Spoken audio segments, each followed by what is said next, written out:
Hey everyone, it's Stephanie. Welcome to my channel. Today's video is the first video of September stitch book prompt, and our themes are leaves and dots. I'm really excited about this project. If you are new to my channel, welcome everybody back. This has been, I think, the last 2 months or so we've been working on stitch books. The first one, I believe I did this one, and it's a little collage house stitch book, and I use fabric masterboards to make this stitch book. I do have videos on this, and I have a playlist, stitch books, and I will put that in the description area below. I highly recommend checking that out because all excuse me, all these prompts are going to be working together. My videos, my projects build on each other, and we do a lot of combining techniques and so forth, and we're going to continue to do that. So September, we're going to make a book cover, and we're going to use fabric masterboards. And this book cover will be for the month of September, October, and November. So that's 3 months. There are different options on how to construct your stitch book, and we're going to be exploring that as well. And so today's video, I am going to do an intro and discuss several things. This is the schedule for the month, and if I have to add a video for whatever reason, I will add this to the schedule, and I'm going to put the schedule in the comment area below, and it will be a pinned comment, so it'll always be there and you can see it. So next Saturday we're going to do a leaf study, and I will provide a PDF of sketches of leaves. And Saturday the 21st, we're going to do a dot study, dots, circles, and so forth. And I'm going to go in a little bit more about that in a minute. And I'm probably I might do some various sizes dots and provide a PDF for that. I'm still not sure yet if that's necessary. Let's see, Friday the 27th, stitch book construction. There are 2 types of stitch book options, and of course you can make your stitch books covers any way you want to. This is just to give you inspiration and ideas. And the Saturday the 28th, we are going to do patchwork, and the patchwork will be for the stitch book plate. And we're going to be combining the leaves, and dots. So it's like an application study, if you will. This is going to be a really fun project. So what you need is to gather your fabrics, and between now and the next video, you need to create a fabric masterboard. That is optional, but we're going to be working with fabric masterboards. We're also going to be working with solid colors as well. So just grab your scraps, your fabrics, and so this week what you could do, I'm going to get into the masterboard a little bit before we move on to the actual construction, like how to what we're going to use for the stitch book cover. So here is one masterboard. This one's about, put this aside for a second.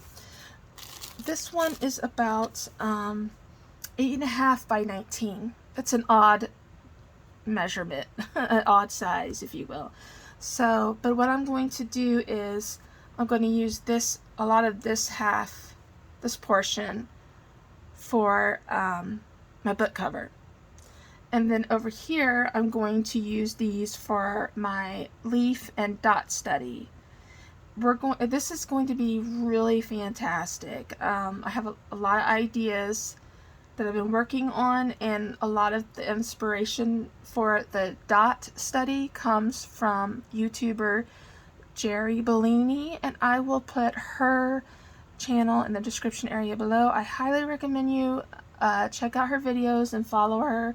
She's an amazing stitcher, and her stitchery is just absolutely beautiful. She's been a YouTuber for a really long time, and a quilter, and she just does has amazing projects.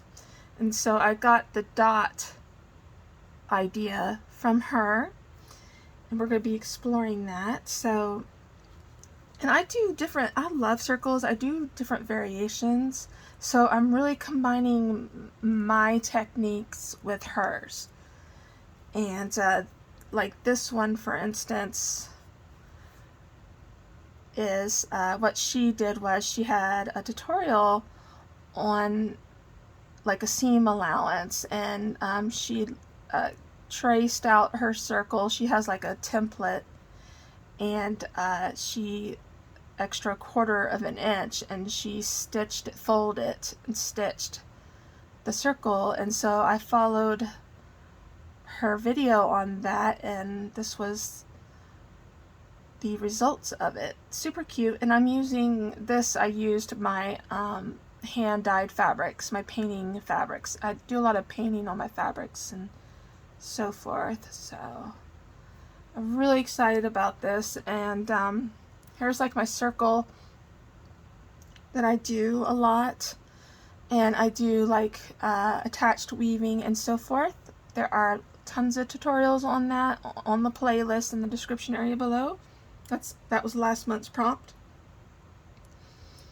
And I love combining weave with my circles, and so this also can be considered a dot. So we're going to call this a dot. So this was last month's stitch book. Absolutely fantastic. And I show how I do different variations of weaves and so forth. And we're going to do some of that this month as well, and carry it over to October and November. So what you need to do now, there's options here. For your stitch book, we're going to construct a stitch book like this on the 27th. However, I'm going to do a different size than this. I'm going to do a size that's like this one. So what I'm going to do is take my master board, and this is just an example. I'm actually still working on this. I've got to finish stitching it. Let me just show you real quick. So I just took scrap fabric here, and then I stitched it down. This is a really wonky stitch book. And I do that. I'm like really artsy and, you know, odd, and that's what I like to do. So this is one of the sleeves that I've sketched, and this is a dot that I did, and I added the blanket stitch, and I used my hand dyed, hand painted fabrics to make this patch for a book plate. And I used some of my gauze that I colored. I do have a video on that. I'll put that in the description area below as well. So you're gonna have a lot of variety of videos and things like that that will help you along if you're looking for inspiration or ideas and so forth. So this type of journal is going to be like this one in regards to how I stitch in the pages. So we're going to be doing this one as well, just the construction of it, so I can show you both techniques with different sizes. So this one I stitched together the pages to the spine. I did the junk journal method of binding, if you will. So it's super fun. It's Saturday, y'all. I'm actually really tired. I didn't get much sleep last night. So here's another idea you can do. I like to do wonky different sizes. This is not part of the prompt, by the way. This is just one I'm just messing around with. And I actually started this one quite a bit ago. So what I'm going to do, I cut it at an odd shape. And it's going to be like this. And this is going to, I'm going to use a master board and put it here. Even though I really do like the stitches showing like that, I think I'm going to go ahead and do a master board. I'm not, still undecided, but these are super fun to make. So what we're going to do, you have two options. I made this master board with linen. I use felt, I use denim, I use muslin quite a bit. Most times I use muslin for master boards because I want it to be thin as possible. And you can quilt with these, and I go into explanation about that in those fabric master board videos.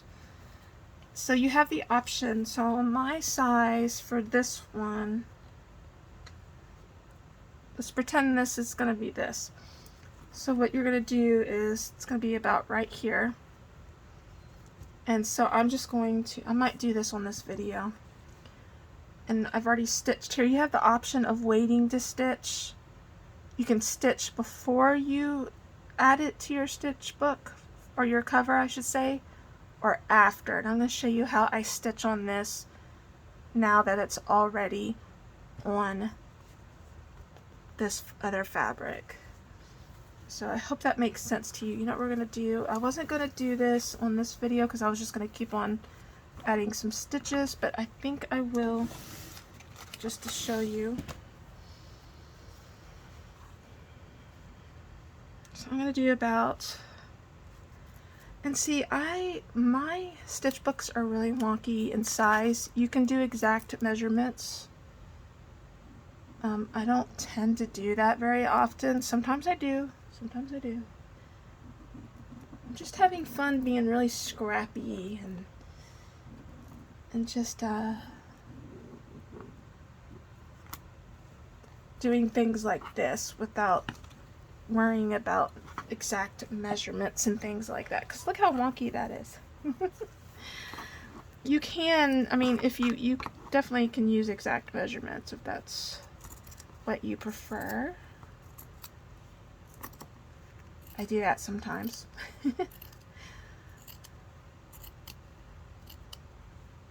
Even when I quilt, to make quilts, I'll use measurements sometimes. Sometimes I don't. It's just part of the fun, exploring, and just, it takes the pressure off, if you know what I mean. Because sometimes quilting, especially if you're new to quilting, it may be a little intimidating, and it's really not. It doesn't have to be. It's really a lot simpler than you think here. So, okay, so this particular cover is going to be like this. So what I'm going to do is cut it here. So let's see if I can get this in the middle. You're probably thinking, how are you going to do that? You're not measuring. I know. Okay, this is going to be a great stitch book. I'm super excited about this one. So I'm just going to follow the seam. This is going to be interesting to see if it actually worked.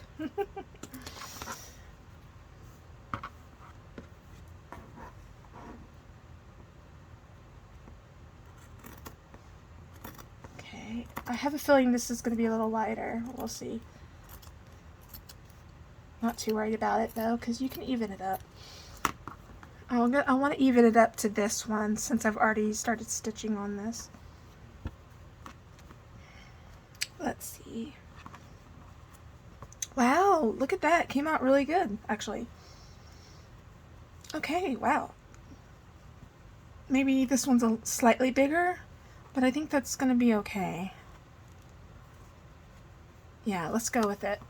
So So what you can do once you've got your masterboard made,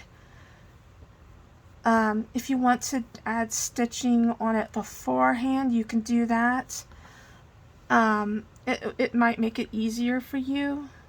And if you want a bit of a challenge, you can go ahead, well, we're not going to do it now because we want to construct. I've got a video coming out on that, so we're not actually constructing right now. We're just prepping for the construction of the stitch book. So I'm still undecided if I'm probably going to make this the back here of the stitch book, and I'm going to probably make this the front, and I don't know, I'm trying to decide because I really like that. I don't want to cover that up, and I've got a lot of let's see, on this one, there's some of my grandmother's quilting scraps on this masterboard, so this might be the inside of the cover. And what I can do is I'll come up with a fabric to put on here, because we're going to be doing patchwork for a book plate, like so.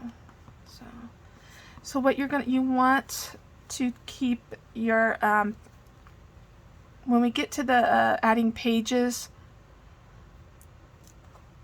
process, you want to use for this construction, you want to try to keep your pages as thin as possible. I haven't assembled one quite like this before, so it's going to be interesting, because what we can do, I'm still working on this one. See how thin these pages are? It's totally optional, because we're going to be able to, if we use a sharp needle, you're going to be able to stitch the whole thing together. But just keep that in mind. Okay, so now I'm going to make some more masterboards because I want to do some solid color ones as well. Let me do this. So as you can see with this one, you can take, like if you have fabrics with shapes on it, like so, you can cut those out and add them to your masterboard. And I did that with this one here, and this is actually let me see here if I got it, a thrifted lace shirt that has like these little flowers on it, and I cut that out and I added it here. So that's fun to do. And this little piece here I cut out and added. I really like that. And I added my gauze and a little bit of vintage lace. I need to go back through here and weave through another color. I did like a blanket stitch here. I did some really wonky slow stitching there. So I'm definitely going to keep working on this. I absolutely love making masterboards. I want to make a really big one, or do like big blocks of them and then quilt them. That's going to be so much fun. Okay, so did I go over supplies? It's just, you know, your fabrics, select your fabrics, your threads. I use sock yarn, regular size yarn, cotton pearl, DMC floss, quilting thread. I use Coats and Clark or Gutterman's. I also use thread that was my grandmother's. You're going to need needles, different sizes, sharp needles, and Elmer's washable school glue. That's optional. Let's see what else. Fabric glue, the beacon. Don't know where I put that. I had that somewhere. It's my little piece of my bowl there. Haha, I found it. and I'm dropping everything. I'm using 3-in-1 actually, not fabric tack. So I'm using that a little bit, just like a dot when I need it. Oh, your scrap fabrics and things like that. So really looking forward to this project with y'all. Let me see how much time we have. My chair squeaks quite a bit. Oh my goodness. Okay. So I'm going to put this aside. I cannot wait to get started on the leaf study. That's going to be so much fun. Oh my goodness. So what I do is, so my grandmother and my great-grandmother were quilters. My great-grandmother, she hand sewed a lot of her quilts. My grandmother did. She used the machine.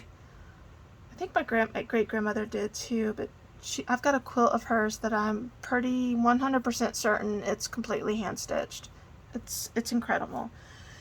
So if you're a quilter, you know when you've quilted your you've done all the quilting or whatever, and you're going back and you're just adding, like say you're going in the ditch, you're adding stitches, you're adding some embroidery stitching, you know, as a decorative piece, and it also makes gorgeous designs and stuff. So what I'm going to do is I'm going to do a little circle right here. I did one here. I don't think you can see it. It's like a light green, and it's DMC embroidery floss. I only used 2 strands to stitch this, and I didn't do the back stitch or anything. I just did like a little faint circle. So here I'm using all the strands. I want to test this out. Normally I maybe use 2 or 3 strands, so this will be interesting.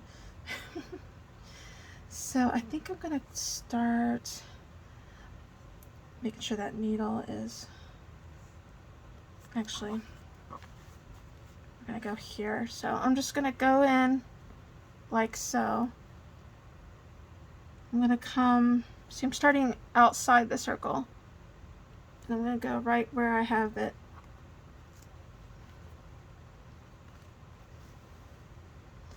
So I hope this works, because I'm using a lot of strands here, so I'm just gonna see if I'm going to pull this knot inside this fabric, so I'm just gonna, I don't think this is gonna work, I don't know. It worked. When you hear that little pop and it goes through, that's when you let go, drop it. Don't continue to pull this. And I'm just going to rub it with my finger. Now you can't see where I went through with my needle. So that's how you, if once a piece is already quilted and you want to do sewing on it, that's how you would start it. Or with these master boards too, why I leave the edges raw a lot of the times is because I have that option too. I'm going to stitch this. I have the option of bringing my thread here like so, and then I'm going to stitch this down. So that's why I make my master boards the way I do. So with this, I'm just going to now, I'm not going to bring my needle through all the layers. I'm just going to surface, I'm just going to thread, if you will, stitch through the surface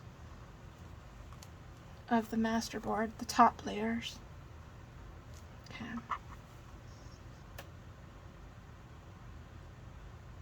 Let's see, I want to stay on that circle here.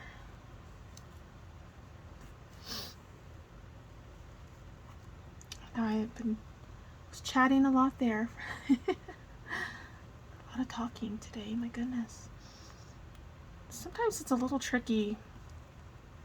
This needle is not very sharp. I just grabbed a needle. I need to have a better one. I might actually... Okay, that's okay. It's a little blunt.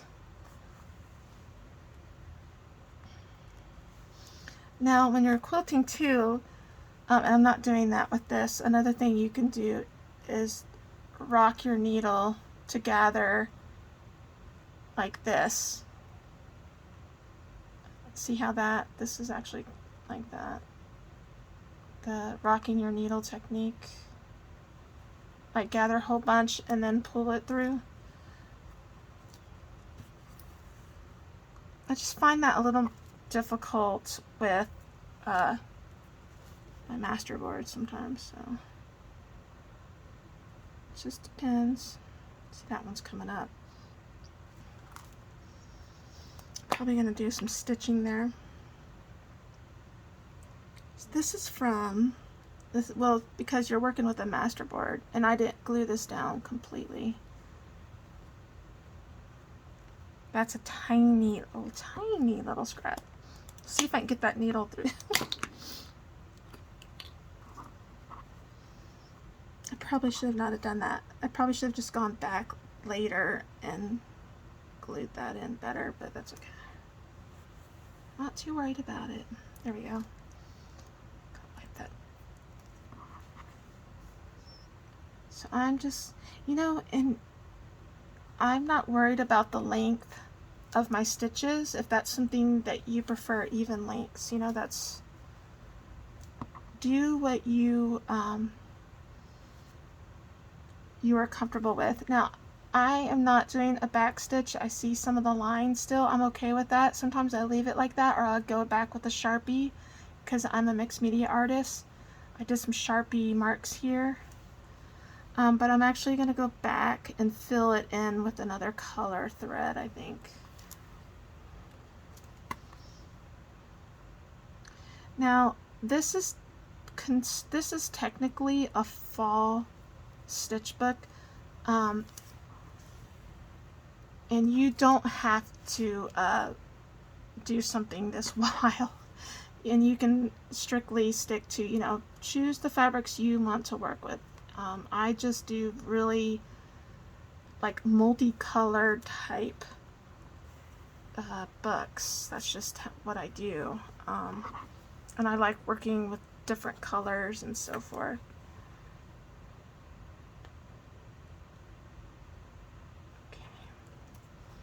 I love quilting. I really do. I haven't made an actual like an art quilt in a while, and I really want to start getting ready for my next art quilt.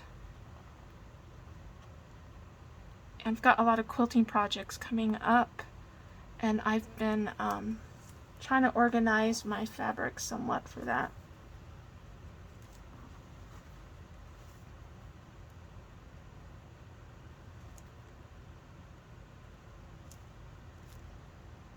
Trying to get through this year's projects that I have planned for this channel. I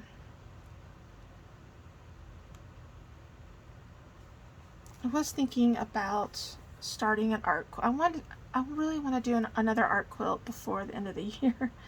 I'm thinking about starting one. Let me know in the comment area if that's something you would be interested in seeing. Just a little bit of my process, you know. They wouldn't be like long videos or anything like that. I just...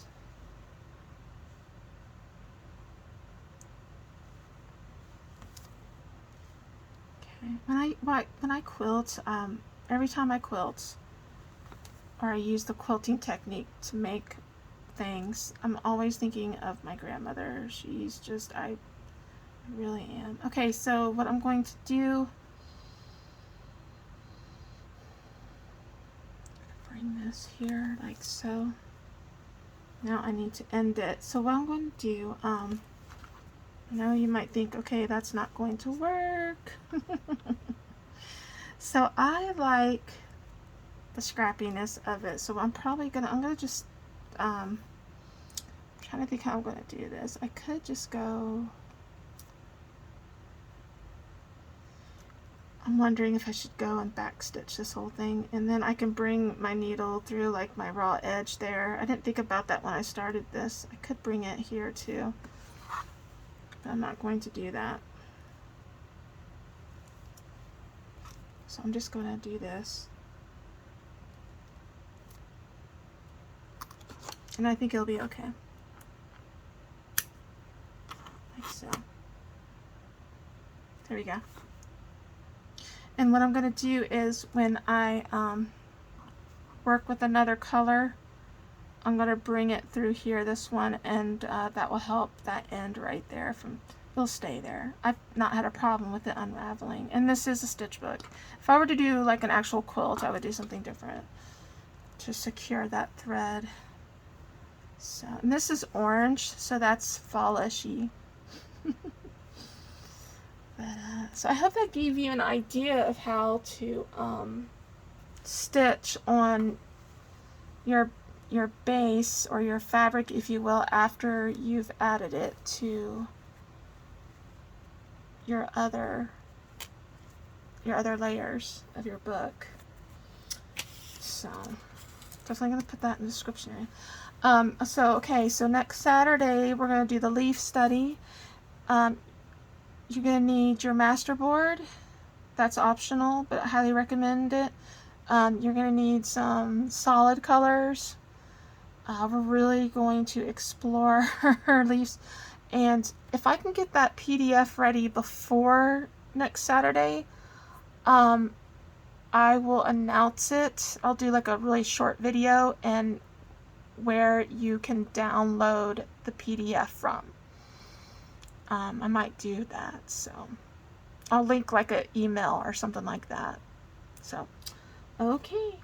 Well, I look forward to this month's stitch book with you guys, and I hope you like this video and check out the other ones and check out the playlist. And if you have any questions about the master boards, you know, whatever, just don't hesitate to ask me in the comment area below. I'm glad to answer questions and help out any way that I can. And we're really going to have fun with this. And I hope y'all have a great, crafty, and creative weekend. I really do. And my best to you and yours. And I will see y'all next time. Bye for now.